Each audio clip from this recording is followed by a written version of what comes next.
طيب، الإمام السجاد سلام الله عليه خرج من كربلاء أسيرا وجرت محاولات لقتله، وصل إلى المدينة المنورة. كيف تصرف الإمام على مشارف المدينة؟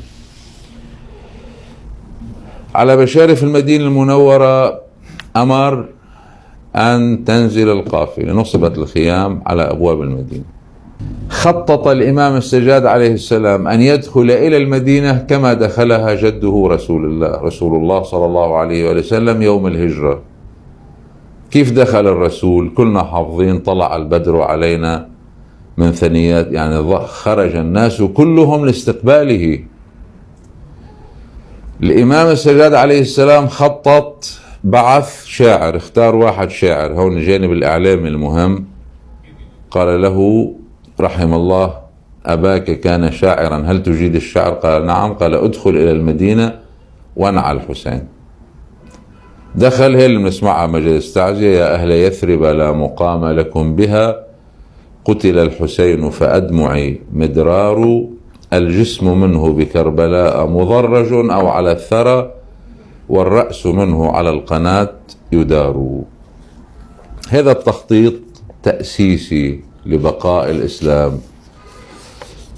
هذا التخطيط يدل كيف بدأ الإمام عليه السلام مهمته في المدينة. خليني أرى جانب من النص. المؤرخون، ومنهم مؤرخ من القرن السابع ابن نما في كتابه القيم مثير الأحزان، يقول: فلما وصل زين العابدين عليه السلام إلى المدينة نزل وضرب فسطاطه وأنزل نساءه، وأرسل بشير ابن حذلم، وبعض المصادر بشر.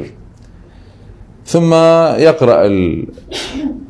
يذكر البيتين، ثم قال: هذا علي بن الحسين عليهما السلام قد نزل بساحتكم وحل بعقوتكم، يعني قريبا منكم، وأنا رسوله أعرفكم مكانه، فلم يبق في المدينة مخدرة ولا محجبة إلا برزت، وهن بين باكية ونائحة ولاطمة، فلم ير يوم أمر على أهل المدينة منه. أول مجلس تعزية بإقراء الإمام السجاد عليه السلام، مجلس طويل مفصل، هي الخطبة اللي خطبها، هي الخطبة المضيعة اللي هي أسست لكل شغل الإمام لما يأتي.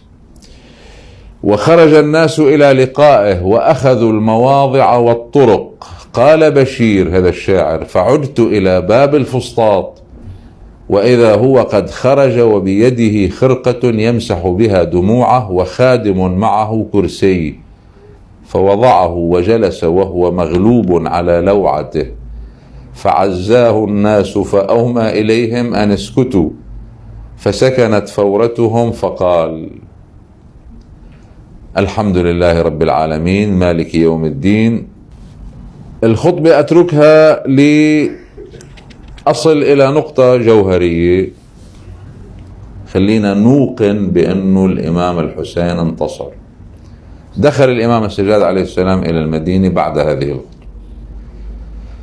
استقبله وهو على المحمل قبل ما ينزل، استقبله شخص اسمه إبراهيم ابن طلحة والزبير اللي معروفين بالتاريخ، الصحابة اللي أول ناس ضربهم الترف بالمدينة، أول بيتين تورقوا تجصصوا بالمدينة المنورة بيت طلحة والزبير. ابن طلحة إبراهيم جاي بده يشمت بالإمام السجاد سلام الله عليه. قال له: ما معناه دخيلك؟ خبرني مين اللي انتصر؟ يعني انه عمل حاله مش عارف شو صار، انه من غلب؟ بيقولوا للإمام من غلب. شو بتتوقعوا جواب الإمام؟ إذا حان وقت الصلاة فأذن وأقم تعرف من غلب.